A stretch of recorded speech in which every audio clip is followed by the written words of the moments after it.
Pelajaran pendidikan agama Kristen dengan topik hidup yang dipimpin oleh Roh. Baiklah anak-anak kami sekalian,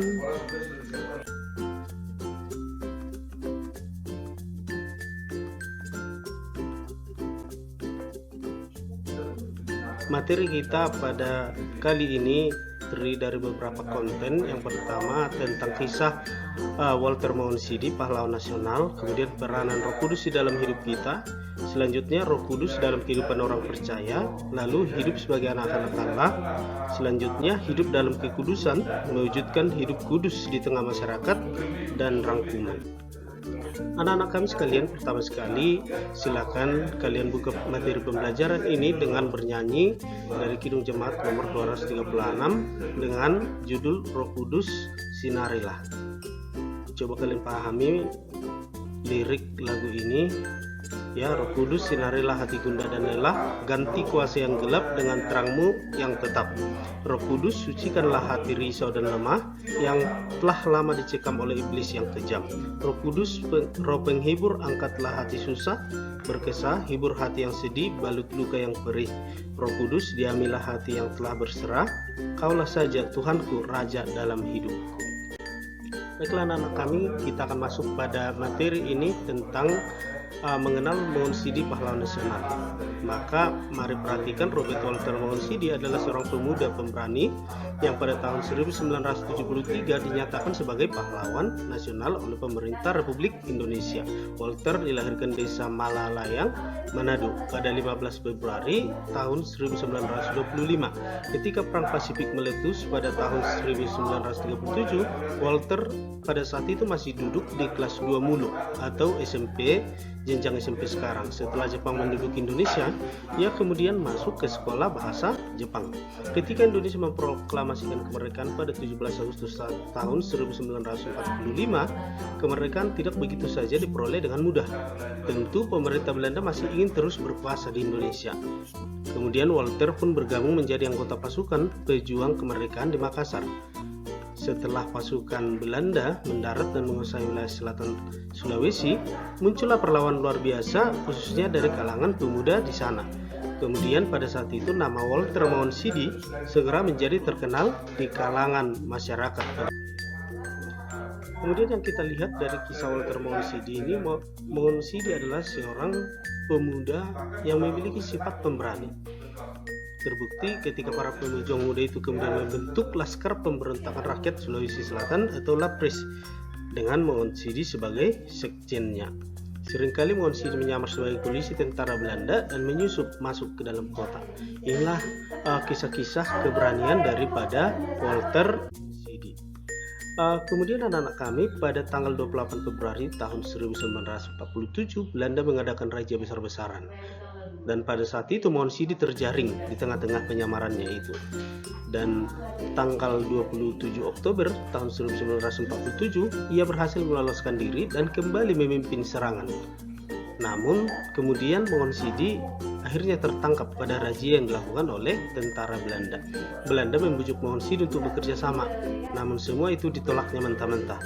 Karena itulah Mondsidi jatuhi vonis hukuman mati. Ya, seandainya Mondsidi mau bekerja sama itu tadi dengan pihak Belanda, tentu dia akan dikasih jabatan karena sudah mau bersekutu dengan Belanda. Namun Mondsidi tetap teguh pada pendiriannya. Walaupun Mondsidi harus dijatuhi vonis hukuman mati, tetapi Mondsidi menerima hukuman itu dengan tabah. Ia juga menolak kesempatan untuk meminta grasi atau pengampunan. Ya, pada tanggal 5 September tahun 1949, saat tanda-tanda perdamaian mulai tampak dengan dimulainya KMB atau Konferensi Meja Bundar, rakyat Indonesia akhirnya dikejutkan dengan kematian Robert Walter Mondsidi. Selanjutnya Mondsidi dibawa ke Pacinang untuk menghadapi regu penembak kala itu. Ia menolak menutup matanya. Sebelum menuju tempat penembakan, Walter menjabat tangan semua yang hadir. Mari kita perhatikan ketabahan dari Walter Mondsidi ini. Kepada regu penembak, Walter berkata, laksanakan tugas saudara. Saudara-saudara hanya melaksanakan tugas dan perintah atasan. saya maafkan saudara-saudara dan semoga Tuhan mengampuni dosa-dosa saudara. Dengan tenang ia menghadapi pasukan yang akan menembaknya. Kemudian di tangan kirinya ia memegang Alkitab dengan secari kertas yang berisi kata-kata setia sampai mati yang diambil dari kitab Wahyu ayat 2 pasal 2 ayat 10 ya. Coba perhatikan betapa tabahnya sosok Walter Mondsidi ini. Kemudian ia tetap mengingat Tuhan pada masa-masa kritis dalam hidupnya ya. Tetap setia dan tetap beriman kepada Allah. Mari kita coba perhatikan Alkitab dalam Wahyu 2 ayat 10. Jangan takut terhadap apa yang harus engkau derita. Sesungguhnya iblis akan melemparkan beberapa orang dari antaramu ke dalam penjara supaya kamu dicobai dan kamu akan beroleh kesusahan selama 10 hari. Hendaklah engkau setia sampai mati dan aku akan mengaruniakan kepadamu mahkota kehidupan. Ketika kita mencoba belajar tafsir terhadap kitab Wahyu, maka kita sesungguhnya belajar tentang kitab apokalipse atau kitab apokaliptik ya. Nanti jika kalian belajar ilmu tafsir, maka kalian akan melihat bahwa di kitab Wahyu ini banyak penyingkapan yang sesungguhnya tidak bisa diungkap oleh manusia berdasarkan kemanusiaannya sendiri. Tetapi ketika Allah mau menyingkapkan misteri kehidupan ini kepada orang yang percaya kepadanya, maka segala sesuatu itu menjadi jelas ya. Inilah yang diwahyukan oleh Allah kepada Yohanes itu tadi di Pulau Patmos ya. Anak-anak kami sekalian, sosok Walter Mondsidi ini patut kita hargai dan patut kita teladani kesetiaannya. Coba perhatikan, sementara itu ketika Regu Tembak melakukan tugasnya, maka sebelum meninggal Walter Mondsidi tetap mengacungkan tangannya ke atas sambil memegang Alkitabnya itu tadi. Dia berkata merdeka ya. Kemudian butiran-butiran peluru pun menembus dadanya. Dengan ketegaran dan keteguhan hati ia menghadapi moncong-moncong senjata yang dibidikkan kepadanya dan menolak ketika matanya akan ditutup. Ia berucap dengan hati dan mata terbuka, "Aku ingin melihat peluru penjajah menembus dadaku." Coba kita kaitkan hal yang seperti ini terhadap peran Roh Kudus dalam memperbaharui kehidupan orang percaya ya. Patutkah sosok Walter Mondsidi ini digambarkan sebagai sosok yang hidupnya sudah dipimpin oleh Roh Kudus ya? Anak-anak kami sekalian, hal-hal yang seperti ini perlu kita coba gali kembali dari kisah Walter Mondsidi. Kemudian anak-anak kami, kita masuk kepada peranan Roh Kudus dalam kehidupan kita. Jika tadi kita berkaca dan belajar dari kisah Walter Mondsidi, maka pada saat ini kita diajak oleh materi pembelajaran kita untuk mencoba menggali dan memahami atau memaknai peranan Roh Kudus di dalam kehidupan kita. Sepanjang kehidupan orang percaya bahwa Allah pastilah akan menunjukkan kasih setianya kepada setiap orang. Walaupun pengalaman rohani yang dihadapi seseorang pastilah berbeda dengan pengalaman rohani yang dihadapi oleh orang lain. Coba kita perhatikan anak-anak kami di dalam Alkitab, dipimpin ya, sesuai dengan judul topik kita, dipimpin atau dikuasai oleh Roh adalah istilah yang biasa dipakai untuk menggambarkan orang yang hidupnya berkenan kepada Allah ya. Bisa kita pelajari dalam sosok Samuel ya. Dalam 1 Samuel 16 dikisahkan bahwa Daud diurapi oleh Samuel ya. Sejak hari itu, artinya sejak diurapi dan seterusnya, maka berkuasalah Roh Tuhan atas Daud. Lalu berangkatlah Samuel menuju Rama ya. Nanti akan bisa kalian baca dari 1 Samuel 16 ayat 13. Kita tahu bagaimana hidup Daud dipimpin oleh Roh Allah sehingga ia menjadi raja Israel yang besar. Dengan demikian, ketika Roh Allah memimpin perjalanan kehidupan kita, maka dapat kita pastikan bahwa hidup kita akan menjadi berkat di tengah-tengah masyarakat yang berada di lingkungan kita ya. Sama seperti Allah yang memberkati Daud ini tadi melalui rohnya yang bersemayam diam di dalam Daud, maka Daud akhirnya menjadi satu sosok yang bangkit ya, menjadi pemimpin yang besar. Dalam garis sejarah kerajaan Israel tidak ada satu orang yang bisa menggambarkan kemasyuran seperti Daud ini tadi. Bahkan ketika Raja Salomo memimpin juga ya, tidak sedamai yang ada pada masa Daud. Bayangkan ya. Coba dulu bayangkan ketika Allah itu bekerja, membimbing, menuntun Daud, maka dia bangkit menjadi satu sosok pemenang yang mampu memenangkan pergumulan hidupnya. Sehingga Daud menjadi satu sosok yang mencerminkan kebesaran kuasa Allah. Karena pimpinan roh Allah itulah, maka Daud juga bisa menghadapi berbagai bahaya di dalam kehidupannya. Misalnya, hampir setiap orang Kristen mungkin mengenal dan hafal dengan isi dari Mazmur 23, yang di dalamnya dilukiskan sikap Daud yang merasa tenang dan damai ketika ia selalu disertai oleh Tuhan. Tuhan adalah gembalaku, takkan kekurangan aku. Bayangkanlah ketika kita membaca ayat-ayat ini, ya, ia memberikan aku, ya. Lalu segala kebutuhannya dipenuhi oleh Allah, dan oleh pengalaman rohaninya itu tadi, maka Daud berkata bahwa Tuhan itu adalah satu sosok yang memberikan sukacita, yang memberikan berkat melimpah dalam kehidupannya. Anak-anak kami, ini adalah gambaran bahwa Roh Kudus bekerja membimbing hidup orang percaya. Kemudian Roh Kudus dalam kehidupan orang percaya pada masa kini dalam gereja bisa kita temukan juga bahwa orang-orang yang hidupnya dipimpin oleh Roh Kudus, ya. Misalnya seperti Polikarpus, ya, seorang uskup dari Smyrna, ya, atau dari negara Turki sekarang, ya, ditangkap karena menolak untuk menyembah Kaisar Roma pada masa itu. Ia mati sebagai seorang syuhada, ia diikat lalu dibakar sampai mati. Menurut kisahnya, ia ditusuk tewas karena api yang dimaksudkan untuk membakarnya tidak mampu menyentuhnya.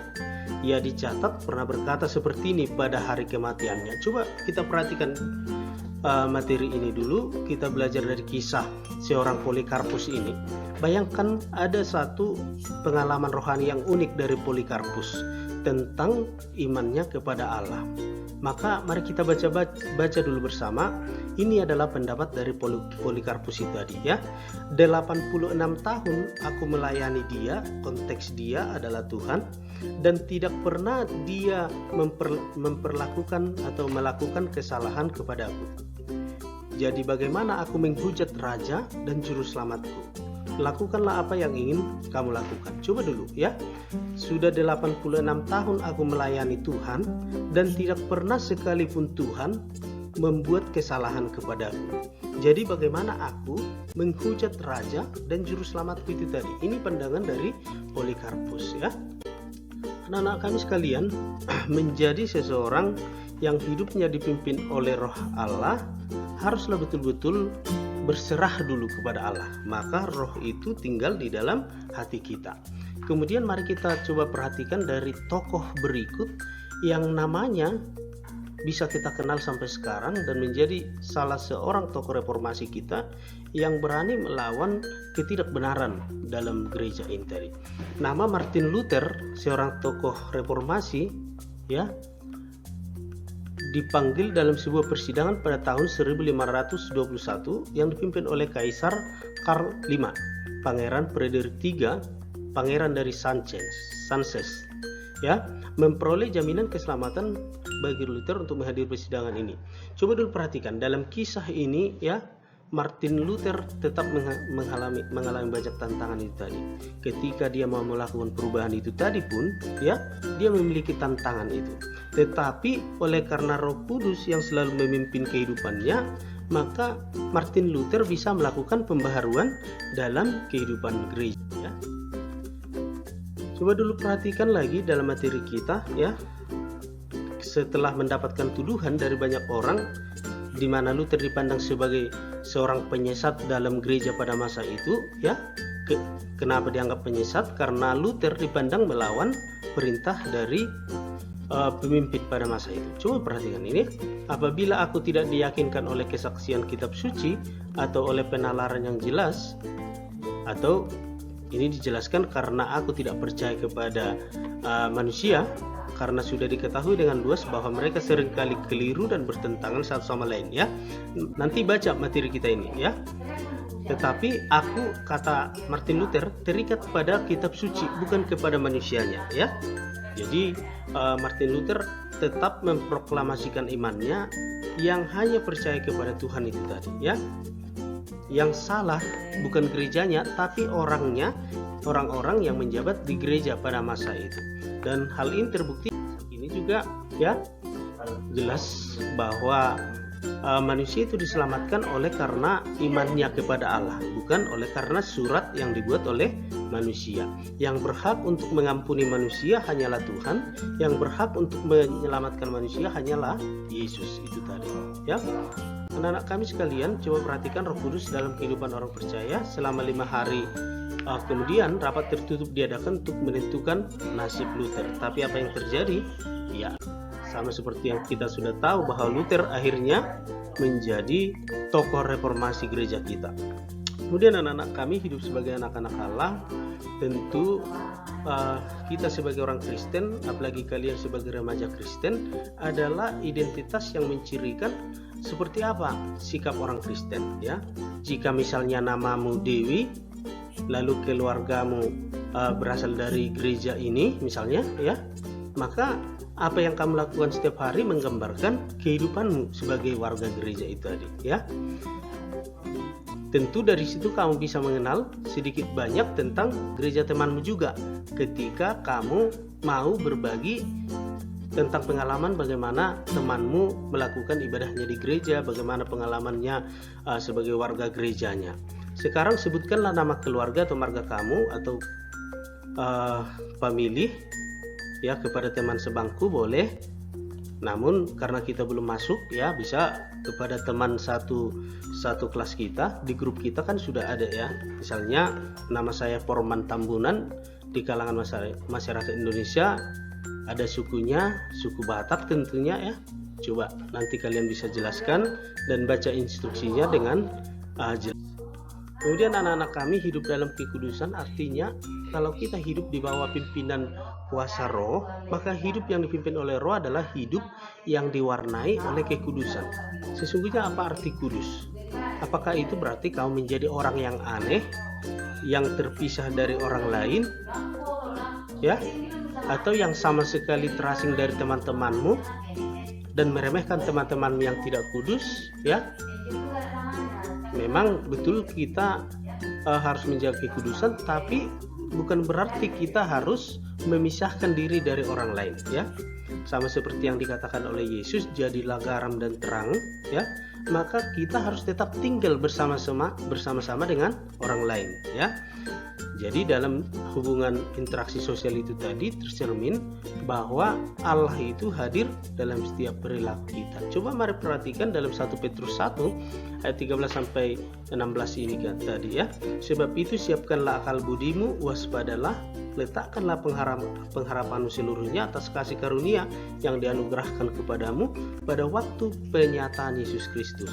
Hiduplah sebagai anak-anak yang taat dan jangan turuti hawa nafsu yang menguasai kamu pada waktu kebodohanmu, tetapi hendaklah kamu menjadi kudus di dalam seluruh hidupmu, sama seperti Dia yang kudus yang telah memanggil kamu. Sebab ada tertulis, kuduslah kamu sebab aku kudus ya.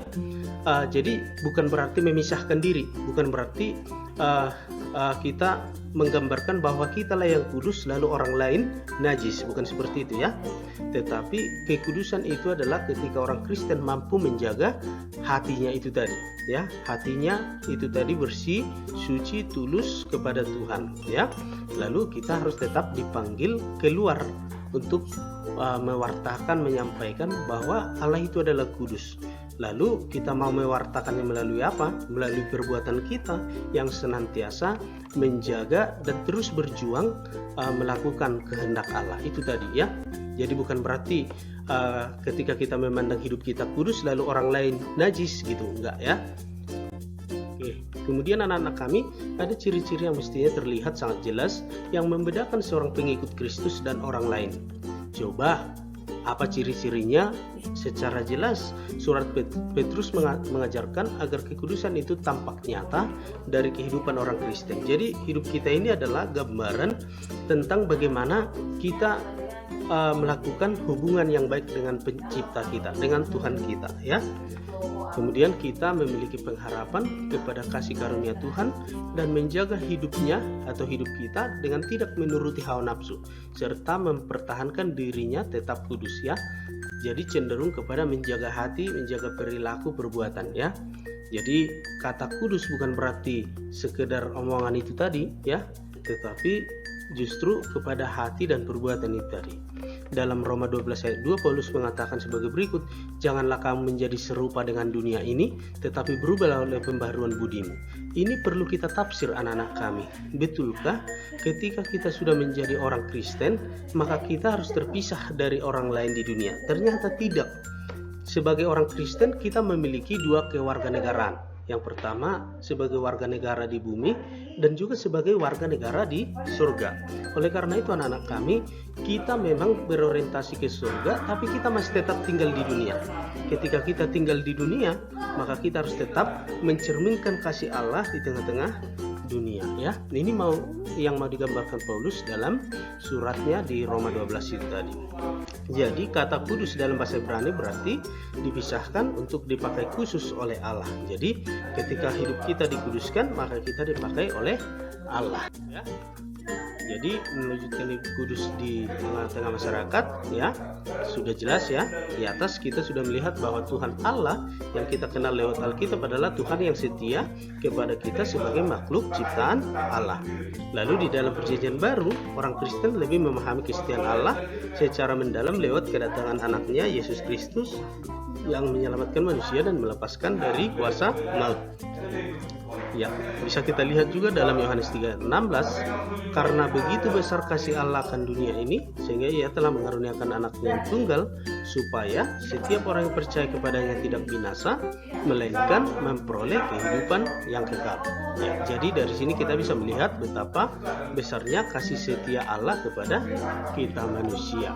Dengan demikian mari kita jaga kita itu tadi. Ya baik, sebagai rangkuman tadi, hidup yang dipimpin oleh Roh adalah hidup yang bebas dari ketakutan. Dengan keberanian orang-orang Kristen dari abad ke abad tidak takut menghadapi maut sekalipun, dan dari situ pula mereka menunjukkan kesaksian hidup mereka. Hidup yang dipimpin oleh Roh juga menunjukkan identitas diri orang Kristen yang jelas, yaitu hidup bukan mengikuti daging, hawa nafsu, bukan ya, melainkan menurut kehendak Allah. Kemudian ketika kita sudah taat kepada Allah, maka kita akan mencerminkan identitas kita sebagai anak-anak Allah. Itulah hidup kudus yang dituntut dari setiap orang Kristen. Baik, demikian pembelajaran kita tentang hidup yang dipimpin oleh Roh itu tadi. Jika ada yang kurang jelas, bisa kita diskusi lebih lanjut di pembelajaran kita, di learning kita. Atas perhatian kalian semua, saya ucapkan terima kasih. Salam Shalom.